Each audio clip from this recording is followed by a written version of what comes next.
السلام علیکم ویورز، آج کے کالم کا عنوان ہے تاریخ کی چیخ۔ انسان بھی عجیب شے ہے کہ جن عقائد و مذاہب وغیرہ کے لیے جان تک کی بازی لگا دیتا ہے ان پہ عمل نہیں کرتا۔ مثلا عیسائیت میں تھپڑ کھانے کے بعد جوابی طور پر تھپڑ مارنے نہیں بلکہ دوسرا گال پیش کر دینے کی ہدایت ہے، لیکن تاریخ دیکھ لیں، ایک دوسرے کے خون میں ڈوبی ہوئی ہے۔ گزشتہ دونوں ورلڈ وارز، جنگ عظیم اول اور جنگ عظیم دوم کے میجر پلیئرز کون تھے؟ بدھ مت دیکھ لیں، کیڑوں مکوڑوں تک کی زندگیاں بھی ان کے نزدیک محترم ہونی چاہیے، لیکن میانمار میں انہوں نے مسلمانوں کے ساتھ کیا کچھ نہیں کیا۔ اسی طرح گیتا کا مطالعہ کریں تو Narendra Modi school of thought کا وجود ہی دور دور تک دکھائی نہیں دیتا، لیکن وہ ہندو مت کے نام پر ہی اس کی اصل تعلیمات کے نہ صرف خلاف چاہ رہے ہیں بلکہ انہیں بری طرح مس بھی کر رہے ہیں۔ خود ہمارے ہاں جب خلافت کا عظیم ترین ادارہ ملوکیت میں تبدیل ہوا تو سوائے حضرت عمر بن عبدالعزیز کے ہم نے کبھی پیچھے پلٹ کر نہیں دیکھا۔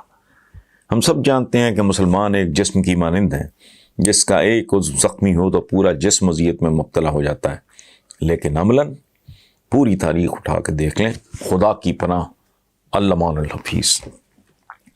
بنو امیہ کی آمد تو چھوڑیں کہ دل دہل جاتا ہے، اور کربلا بھولتا نہیں۔ 747 میں جب عباسیوں نے ان کا تختہ کر دیا اور ان کی اینٹ سے اینٹ بجا دی تو صرف ایک واقعے پہ غور کریں، جسے چاہیں تو مکافات بھی کہہ سکتے ہیں۔ ایک عباسی سپہ سالار نے سرا بردہ انبیوں کو جو معزول ہو چکے تھے ایک ضیافت میں مدعو کیا، اور ضیافت کے دوران ہی سب مہمانوں کو تہہ تیغ کر ڈالا، اور ان میں سے بعض ابھی تڑپ رہے تھے، دم توڑ رہے تھے کہ ان کے تڑپتے ہوئے جسموں پہ چمڑے کے دسترخوان بچھا کر کھانا کھایا گیا۔ پہلا عباسی خلیفہ خود اپنے آپ کو صفاح کہتا تھا، جس کے معنی ہیں خون ریز، اور پھر یہی لفظ اس کا لقب بھی بن گیا۔ تاریخ اسلام میں ہم پہلی بار دیکھتے ہیں کہ خلیفہ کی نشست کے پہلو میں ایک کھال بچھائی جاتی ہے جس پہ جلاد بیٹھتا ہے۔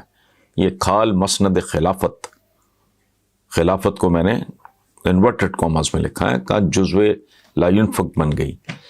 اگر جب عباسی خلفاء شمالی افریقہ یا اندلس کو کبھی اپنے زیر اقتدار نہ لا سکے، لیکن دنیا اسلام کے مشرقی حصے پہ 500 سال تک حکمران رہے، یہاں تک کہ 1258 میں اس خاندان کے 37ویں خلیفہ کو منگولوں نے تباہ و برباد کر کے خاک و خون میں نہلا دیا۔ لیکن دوسری طرف اسی زمانہ میں یعنی خلفائے عباسیہ میں ہی دنیا نے اسلامی تمدن کے عہد زرعی کا نظارہ بھی دیکھا۔ بغداد کی تخلیق و تعمیر بھی عباسیوں نے ہی کی تھی۔ یہ ایک انتہائی دانشمندانہ فیصلہ تھا۔ 4 سال تک 10 لاکھ مزدور اور معمار کام کرتے رہے تو تہذیب و تمدن، جمال و جلال کا یہ شاہکار وجود میں آیا۔ شکل کے اعتبار سے بغداد ایک مدور شہر تھا، اس لیے اس کا پہلا نام المدورہ ہی رکھا گیا۔ ایوان خلافت کے پہلو میں جامع مسجد کھڑی تھی۔ بعض روایتوں میں ہے کہ اس پہ ایک آدمی کا مجسمہ تھا جو ہاتھ میں برچھی تھامے گھوڑے پر سوار دشمن پہ نظر رکھے ہوئے تھا۔ خلیفہ ہارون الرشید کے زمانے میں بغداد کی تعمیر کو ابھی 50 سال بھی نہ ہوئے تھے جب یہ شہر دولت کا عالمی مرکز اور بین الاقوامی شہر بن چکا تھا، اور پوری دنیا میں اس کا جواب نہ تھا۔ اب ایک طرف خلفائے راشدین کی سادگی، بوریا نشینی کو دھیان میں رکھتے ہوئے منگولوں کے ہاتھوں مٹنے والوں کی شان و شوکت کی ایک جھلکی۔ ہیٹی لکھتا ہے، خلیفہ کی مسند نشینی، شادی، غیر ملکیوں کے سفیروں کی باریابی پر دربار کی دولت اور جاہ و جلال اور شان و شوکت کا بھرپور مظاہرہ ہوا کرتا تھا۔ خلیفہ مامون نے اپنے وزیر کی 18 سالہ بیٹی بران سے شادی کی، جس کا جشن 835 میں منایا گیا۔ دلہا دلہن کو طلائی فرش پہ بٹھایا گیا جو موتیوں اور یاقوت سے مزین تھا۔ ایک طلائی کشتی میں بے مثال قیمتی موتی رکھ کے ان پہ نچھاور کیے گئے۔ 200 بتیوں کا ایک عنبرین فانوس ضیاء پاشی کر رہا تھا۔ عمائدین سلطنت پر خام مشک کی گولیاں نچھاور کی گئیں، اور ہر گولی میں ایک شاہی پروانہ تھا جس میں کسی جاگیر وغیرہ کے انعام کا وثیقہ یعنی کوئی ڈاکیومنٹ رکھا ہوا تھا۔ ایوان خلافت میں 38,000 پردے آویزاں تھے جن پہ سونے چاندی کا کام تھا۔ جسے ہم خلیفہ ہارون الرشید کہتے ہیں وہ بادشاہت کا معیاری نمونہ تھا۔ دریائے دجلہ کے کنارے خاص قسم کے بجرے بنوائے جاتے تھے جن کی شکلیں مختلف قسم کے جانوروں سے ملتی تھیں اور ان پہ ہیرے جواہرات جڑے ہوتے تھے۔ کاش قارئین کاش اموی یا عباسی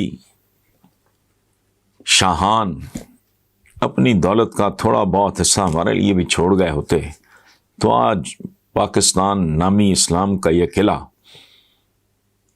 چشم زدن میں سارے قرضے اتار دیتا اور مبارکہ 28 مئی روزنامہ جنگ کی لیڈ یہ نہ ہوتی، IMF کی شرائط پوری کریں گے۔ اب غور فرمائیے کہ آج سے صرف 150-200 سال پہلے تک کوئی نہیں جانتا تھا کہ مرنے والے کی موت کیوں اور کیسے واقع ہوئی، لیکن آج یہ کوئی ایشو نہیں ہے۔ 150-200 سال پہلے آدمی کی ایوریج ایج اوسط عمر کتنی تھی، لیکن آج کتنی ہے، خاص طور پہ ترقی یافتہ ممالک میں۔ چند روز پہلے ہی میں نے ایک شعر کا حوالہ دیا تھا کہ زندگی نام ہے عناصر میں ظہور ترتیب کا، اور موت نام ہے انہی عناصر کے بے ترتیب ہو کر بکھر جانے کا۔ 28 مئی کے جنگ میں بیک پیج پہ ایک 2 کالمی خبر کی سرخی یہ تھی کہ انسان 150 سال تک زندہ رہ سکتا ہے، محققین کا دعویٰ، اور دوسری سرخی تھی لافانیت پر بحث، بڑے ناموں کی موت کا مسئلہ حل کرنے کے لیے بھاری سرمایہ کاری ڈوب گئی۔ قارئین پہلی بات تو یہ ہے کہ جن محققین کا دعویٰ ہے وہ ہم جیسے کھوکھلے دعوے نہیں کرتے، اور اگر انسان 150 سال زندہ رہ سکتا ہے، اس پہ ایگریمنٹ ہو گیا ہے، تو پھر 200 سال کیوں نہیں، اور اس کے بعد 250 سال کیوں نہیں، اور اس کے بعد 300 سال کیوں نہیں؟ اس بات کو سمجھنے کے لیے ہمیں ذرا ماضی میں جانا ہوگا۔ آپ یاد کریں کہ رائٹ برادرز کے جہاز کی پہلا جہاز کوریئرز پہ جس نے فلائٹ لی، اس کی رفتار کیا تھی اور اڑان کتنی لمبی تھی؟ چند گز کے فاصلے پہ جا کر وہ گر گیا تھا۔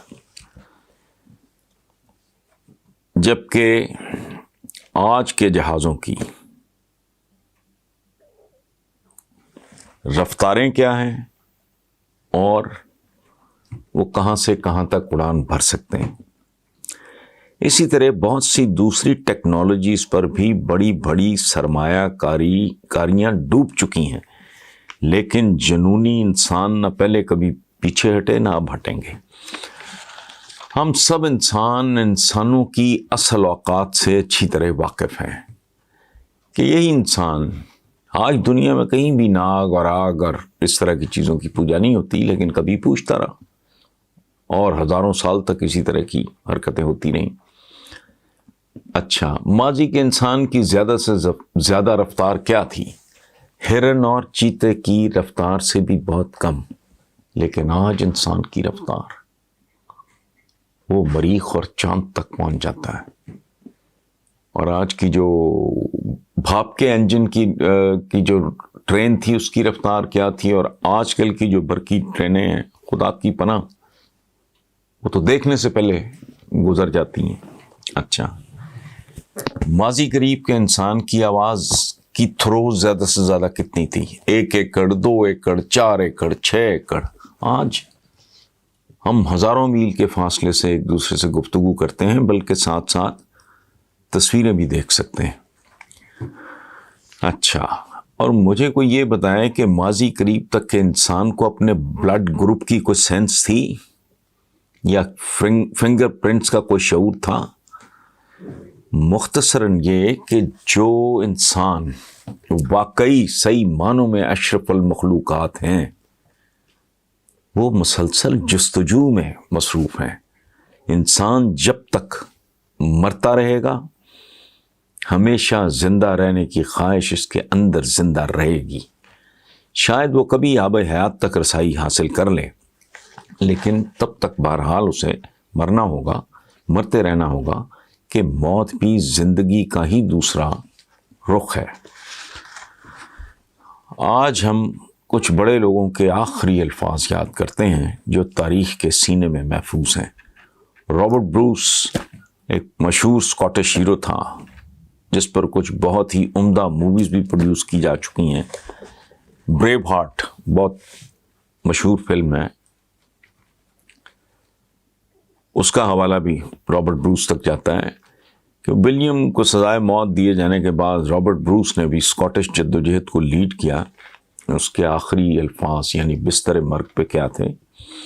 بچوں خدا تمہاری حفاظت کرے، میں نے تمہارے ساتھ ناشتہ کر لیا اور رات کا کھانا خدا بند کے ساتھ کھاؤں گا. وودرنگ ہائٹس دنیا کے مقبول ترین عظیم ترین ناولز میں سے ایک ہے. اس کی مصنفہ ایملے برونٹے کو کون نہیں جانتا، یہ برونٹے سسٹرز کے نام سے بھی مشہور ہیں. اس شاہکار پر بھی فلم پروڈیوس کی گئی. اس نے بستر مرگ پہ کہا، میں نے تتلیوں کو منڈلاتے ہوئے دیکھا، گھاس میں ہوا کی سرسراہٹ سنی. میں سوچتی ہوں کیا کبھی کوئی زندہ شخص مٹی تلے سوئے ہوئے لوگوں کے اضطراب کا تصور بھی کر سکتا ہے؟ ابسن شرح آفاق ڈرامہ نگار ہے جس سے ناروے میں قومی ہیرو کی سی حیثیت حاصل ہے. میں نے اس کے فیوریٹ ریسٹورانٹ میں وہ ابسن کارنر بھی دیکھا ہوا ہے جہاں وہ بیٹھا کرتا تھا. جب وہ بستر مرگ پہ تھا تو اس نے نرس کی آواز سنی جو اس کے کسی تیماردار کو کہہ رہی تھی کہ اب ابسن کافی بہتر محسوس کر رہا ہے. ابسن نے اس کی تصحیح کرتے ہوئے کہا، نہیں بلکہ اس کے برعکس، یعنی میں بالکل ٹھیک محسوس نہیں کر رہا.